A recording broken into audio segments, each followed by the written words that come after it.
They say we are the sum of what we repeatedly do not once in a while, not only on good days, but every single day. I wasn't always aware of the power our habits carry. There were moments when I waited for motivation to knock on my door, thinking maybe one day everything would change. Maybe one day I would feel ready. But life doesn't hand you transformation wrapped in comfort. It hands you pain, pressure, and quiet moments when no one is watching. And it's in those moments, when we choose to show up for ourselves again and again, that real change begins. Sometimes we confuse big dreams with big gestures. But it's not the dramatic leaps that shape us. It's the quiet choices we make in silence, waking up a little earlier, choosing kindness when anger feels easier, saying no when it's uncomfortable, and taking one more step forward even when yesterday knocked us down. These habits, simple, small, almost invisible, become the bricks of a life built on purpose, not just survival. I have learned that the strength of our life doesn't come from what happens to us, but from how we respond and, more importantly, how we prepare. And that preparation, it lives in our habits, not perfect ones, just intentional ones, because every day, in every ordinary moment, we are building the life we either want or the one we settle for. Start your day with intention, not urgency. It sounds simple, but it's often the hardest thing to do when life feels like it's moving faster than we can keep up. Most of us wake up to noise. The noise of alarms, notifications, responsibilities, and expectations. We're pulled into the day before we even take a breath, and somewhere in that rush, we forget that the first few minutes of our day are the foundation on which everything else is built. We hand over our peace to chaos, our clarity to distraction, and our purpose to pressure. There was a time when I woke up feeling like the world was already ahead of me. Emails, deadlines, unanswered messages, and a mind full of to-do lists would greet me before my feet even touched the ground. I thought being busy was the same as being productive. I thought urgency meant I was doing something important, but I was wrong. I was just reacting. I was running through life, not living it. My day belonged to everyone else but me. And it showed in my health, in my thoughts, in the way I treated myself and others.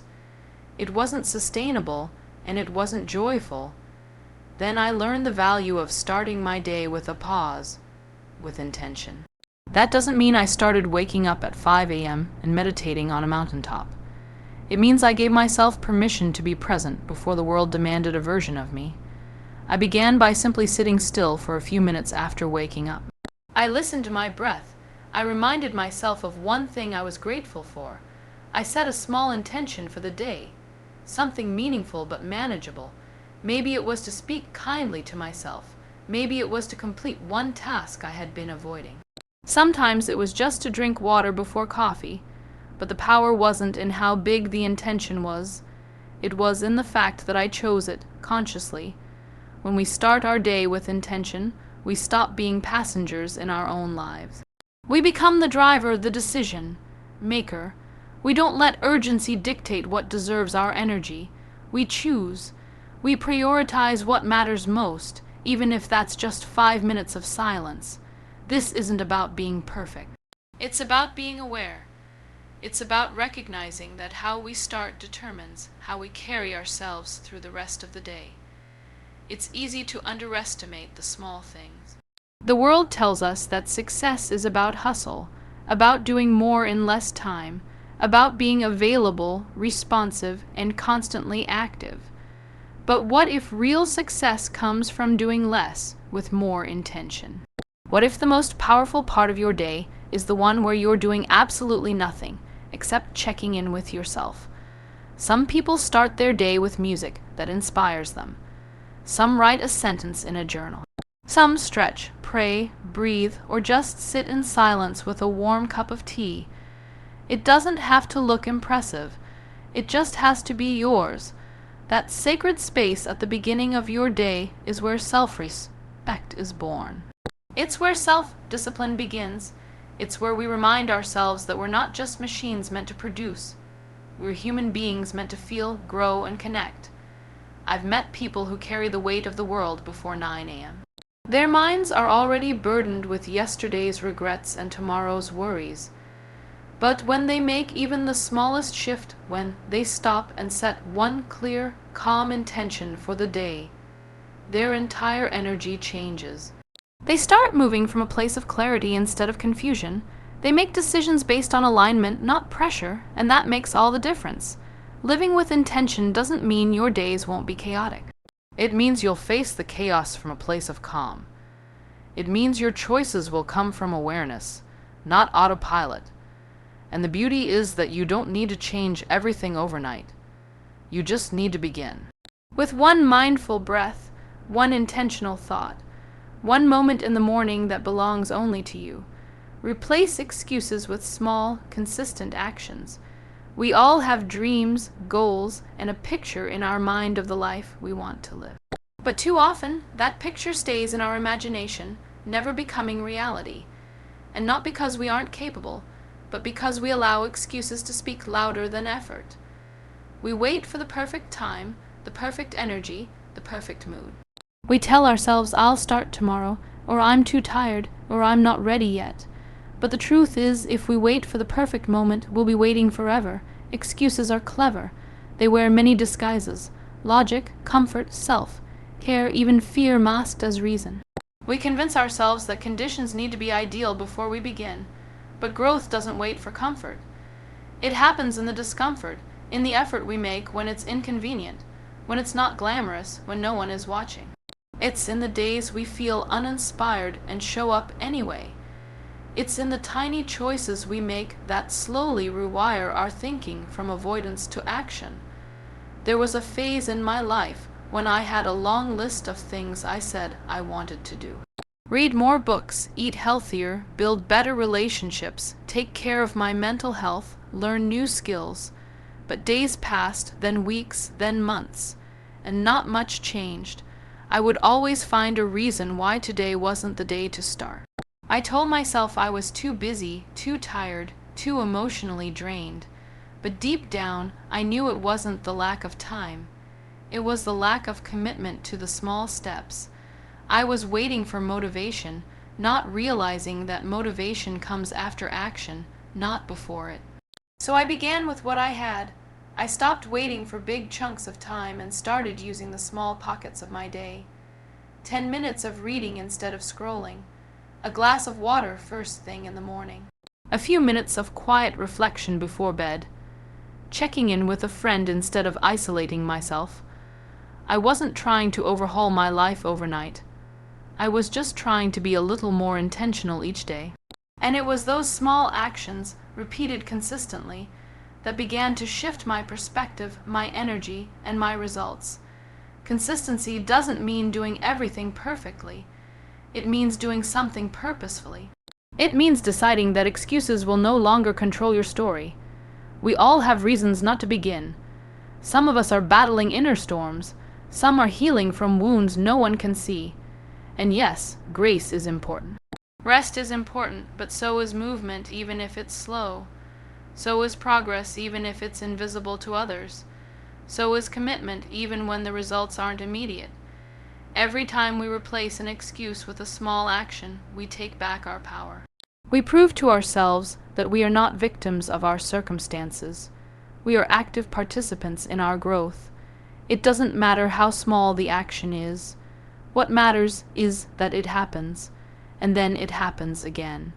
And again, until it becomes a habit, until it becomes who we are. Sometimes we believe that action has to be dramatic to be meaningful, that unless we're running marathons or launching businesses or making huge changes, it doesn't count. But the reality is that small, steady actions are what build strong foundations. They're what turn intentions into reality. They're what teach us discipline, resilience, and self-respect. You don't need to wake up one day and suddenly feel ready to change your life. You just need to take one small step forward, not because you feel like it, not because it's easy, but because you promised yourself that excuses would no longer define your path. The beauty of small actions is that they don't require perfection. They just require honesty. Honesty about what you want, what's holding you back, and what you're willing to do about it today. There will always be days when excuses feel more convincing than effort, but those are the days that matter most. Those are the days where showing up, even in the smallest way, is the most powerful thing you can do. It's not about doing everything, it's about doing something. Something that reminds you that you're in control. Something that says, I may not have all the answers yet, but I'm no longer choosing to stay stuck. Surround yourself with growth-oriented energy. The people, environments, and conversations we allow into our daily lives silently shape who we become. Most of the time, we don't even realize how deeply we are influenced by the energies around us. It's not always loud, and it's rarely obvious.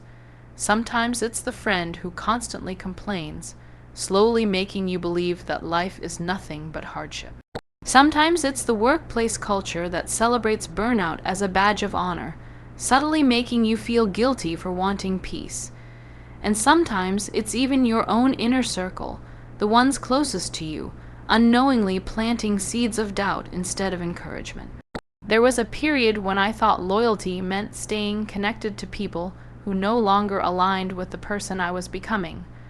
I thought comfort was a good enough reason to keep myself in spaces that felt familiar, but were slowly draining me. I tolerated negativity in the name of history. I silenced my ambitions to avoid making others uncomfortable, and it cost me more than I realized. My energy, my clarity, my confidence.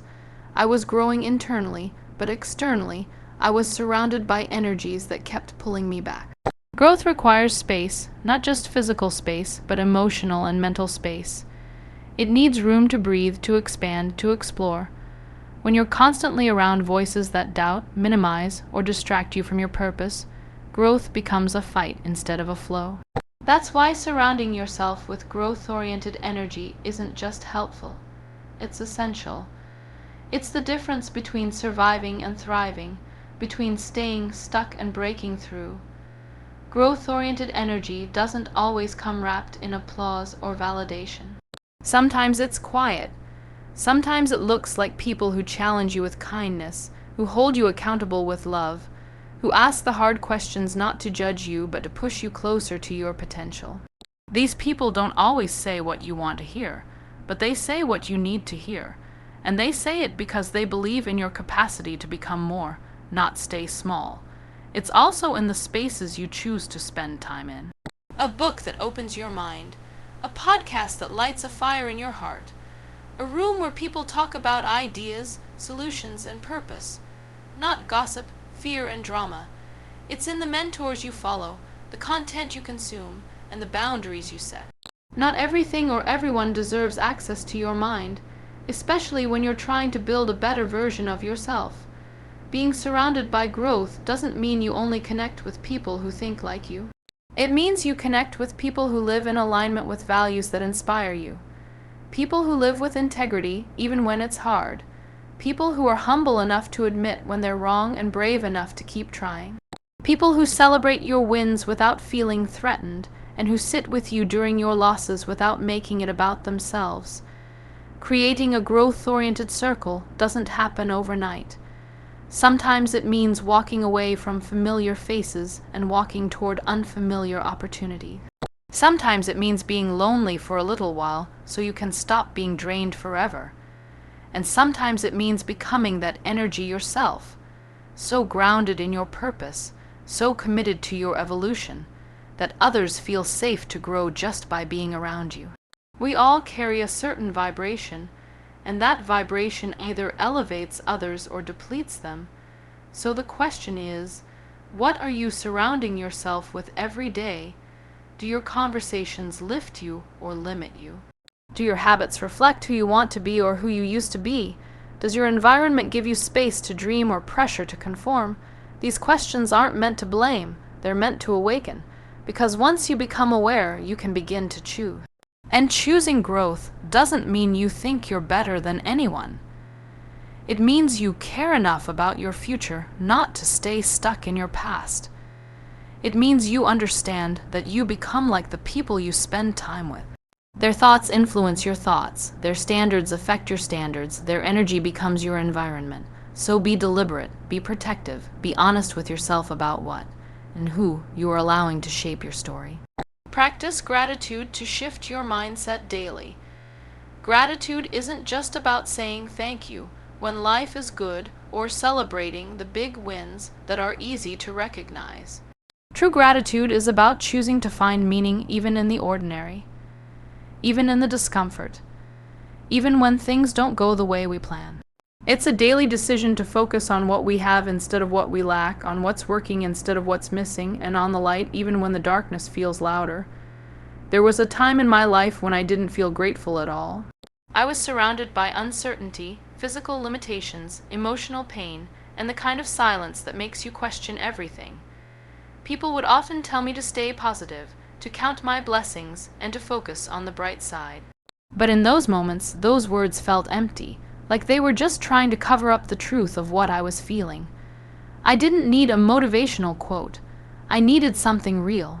And slowly, I discovered that gratitude isn't about denying the pain. It's about acknowledging both the pain and the possibility. It's about saying, yes, this hurts, but I'm still here. Yes, this is hard, but I still have breath. Yes, this is not what I wanted, but there is still something in this day that I can hold on to. Gratitude doesn't erase problems, but it transforms perspective. It helps you see that even the smallest things, like the warmth of sunlight through a window, the sound of laughter, the ability to take another breath, are reminders that life still holds beauty. It teaches you to pause and notice, to stop chasing the next big thing long enough to appreciate what's already in front of you. Because if you can't find joy in a quiet morning, or a kind word, or a peaceful moment, you'll always be chasing happiness that depends on something outside of yourself. When you practice gratitude daily, you begin to change the way your mind processes life.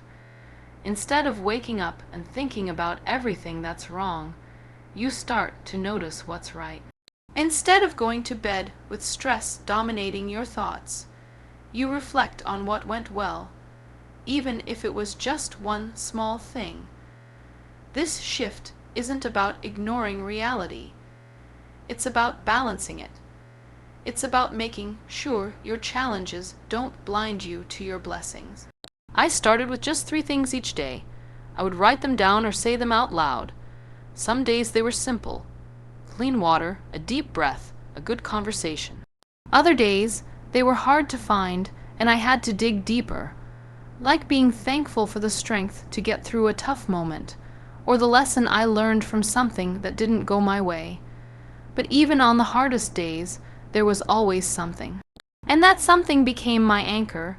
Gratitude also deepens connection, with yourself, with others, and with the present moment. When you express genuine appreciation to someone, you're not only uplifting them, but you're also reminding yourself of the goodness that exists around you. When you look someone in the eye and say, "Thank you," and truly mean it, you're creating space for more kindness, more understanding, and more presence. Sometimes we get caught up in what we don't have, comparing our lives to others, measuring our worth by what's missing. But when you lead with gratitude, you stop living in comparison and start living in alignment. You begin to see that your life doesn't have to look like anyone else's to be valuable, meaningful, or worthy of appreciation. You understand that fulfillment doesn't come from what you accumulate. It comes from how you choose to experience what you already have. Even science backs this up. Studies have shown that practicing gratitude can lower stress, improve sleep, strengthen relationships, and boost emotional resilience. But beyond the research, it's the lived experience that truly shows its power. Gratitude gives you the ability to pause and ground yourself when life feels overwhelming. It becomes a quiet strength that helps you stand tall when everything around you feels uncertain. This practice doesn't require anything fancy. You don't need a journal full of perfect words or a list that looks impressive. All you need is the willingness to notice, to name, and to nurture what's already good in your life. Gratitude isn't a one-time act. It's a way of living, a way of seeing, a way of being that transforms not just how you feel, but how you show up in the world, prioritize rest and boundaries without guilt. In a world that glorifies hustle and celebrates exhaustion as a sign of dedication, rest can feel like a luxury and boundaries can feel like betrayal. We're conditioned to believe that if we're not constantly doing, constantly giving, constantly available, then we're not enough. But the truth is, without rest, we burn out, and without boundaries, we break. No matter how ambitious, compassionate, or hardworking you are still human, and being human means needing time to pause, space to breathe, and permission to protect your peace. There was a point in my life when I thought saying yes to everyone and everything was the right thing to do. I felt responsible for others' happiness, success, and expectations. I poured from an empty cup, smiled through exhaustion, and stretched myself so thin just to prove I was strong, capable, and reliable. But the more I gave, the more I lost touch with myself. I wasn't serving from love. I was surviving on pressure. And one day I realized that no amount of external validation could replace the internal void I was creating by abandoning my own needs. Rest isn't laziness, it's not weakness, it's a reset. It's the silence your mind craves, the pause your body deserves, and the stillness your soul needs to find clarity. When you rest, you don't stop being driven. You start being intentional. You stop reacting to life and start responding with awareness. And that shift is powerful. It gives you back control over your energy, your choices, and your time. It reminds you that you can care deeply for others without sacrificing yourself in the process. Boundaries are not walls. They're bridges to better relationships. They're the honest lines we draw not to keep people out, but to keep ourselves grounded. Saying no doesn't make you selfish. It makes you self-aware. It means you know your limits, you honor your values, and you understand that your well-being is not negotiable. It means you no longer allow guilt to manipulate your generosity. You give with love, not with resentment. You help without losing yourself. You show up, but not at the cost of your mental or emotional health. Sometimes the hardest part about setting boundaries and taking rest is dealing with how others respond. People may not understand. They may question your choices or accuse you of changing, and that's okay. You're not here to please everyone. You're here to live fully, authentically, and sustainably. You're here to build a life that doesn't drain you just to make others comfortable, and that means you will have to disappoint some people in order to stay true to yourself. Rest and boundaries are not just about recovery. They are about prevention. They protect you from burnout, from regret, from becoming a version of yourself that's tired, bitter, and disconnected. They allow you to stay connected to your purpose without losing joy along the way. They teach you how to listen to your body, respect your time, and protect your peace like it's the most valuable asset you own. Because it is. You don't have to earn your rest. You don't have to justify your boundaries. You don't need permission to take a break, to unplug, to say no, or to choose quiet over chaos. You are allowed to rest simply because you exist, not because you've reached the end of your limit. You are allowed to protect your energy because without it, you can't show up for anything else that matters. There is strength in stillness. There is clarity in silence.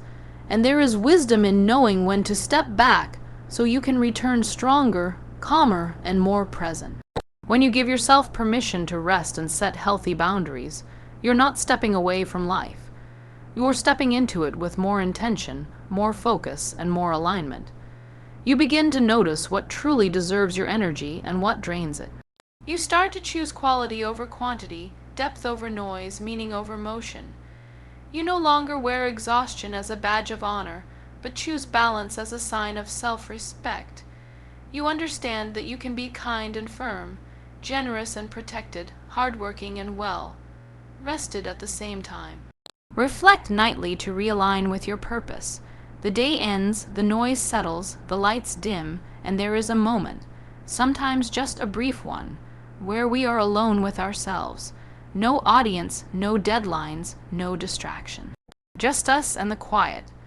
And in that quiet lives the opportunity to look inward, to ask ourselves if we live today with intention, or if we simply moved through it on autopilot. That reflection, done with honesty and compassion, becomes the compass that keeps us aligned with who we want to become. So often we focus on the beginning of the day routines, goals, to-do lists, but the end of the day carries a different kind of power. It holds the lessons we lived, the choices we made, the energy we gave and received. It reveals patterns we may not notice in the middle of the rush. It gives us the chance to pause and ask, was I kind? Did I show up with integrity? Did I spend my time on what truly matters? What drained me and what nourished me? These questions aren't about judgment. They're about awareness. There was a time when I would go to bed carrying the weight of unfinished tasks, replaying conversations in my mind, overthinking everything I could have done differently. Sleep became another place of anxiety, not rest. My body was in bed, but my mind was still in the past or already in tomorrow. I didn't realize that I was closing my day with chaos, not calm. Then I started practicing reflection, not as a performance, but as a ritual. I gave myself 5 minutes each night to sit with myself and gently go over my day, not to fix anything, but to understand it. Some nights I felt proud. Some nights I felt disappointed. But every night I felt clearer. That clarity didn't solve everything, but it helped me reconnect with my purpose. It helped me notice the small wins I had overlooked and the patterns that kept pulling me away from my values. Reflection became a mirror not of perfection, but of progress. It reminded me that every day holds a lesson, and if I'm not willing to look for it, I'm missing the very growth I say I want. Realignment doesn't mean you have to change everything overnight. It means you get to make small adjustments, shifts in mindset, shifts in habits, shifts in choices. When you reflect, you begin to see where you're living in alignment with your purpose and where you're just surviving. You notice the spaces where your energy leaks, the relationships that need nurturing or boundaries, the moments where you silenced your voice or dimmed your light. And with that awareness, you wake up the next day more conscious, more grounded, more intentional. It's easy to forget that we are not our worst moments. We are not defined by our mistakes or how productive we were. When we reflect with compassion, we learn to forgive ourselves faster, to let go of guilt that doesn't serve us, and to appreciate the effort we put in, even if the outcome wasn't perfect. This kind of reflection softens the inner critic and strengthens the inner guide. You don't need a long journal entry or a structured checklist to reflect. Sometimes it's as simple as a few deep breaths and one honest question. Did I live today the way I want to live my life? And even if the answer is no, that awareness is a gift. Because tomorrow is another chance, and now you're walking into it with your eyes open, your heart aligned, and your purpose remembered. Reflection also helps you track your growth in ways the world cannot measure. The times you chose patience over anger, truth over comfort, peace over chaos. Those victories may not show up on a resume or in applause, but they are the bricks of transformation. They are the moments that build character, strength, and depth. When you reflect, you learn to recognize those moments and celebrate them quietly, inwardly, sincerely. In a life that's often filled with noise and movement, nightly reflection becomes a sacred pause. It's the space where you come home to yourself, where you gather the fragments of your day and bring them together with meaning. You remember that you are not just going through the motions. You are building a life. And the most powerful lives are built with presence, with purpose, and with the courage to ask the hard questions when no one is watching.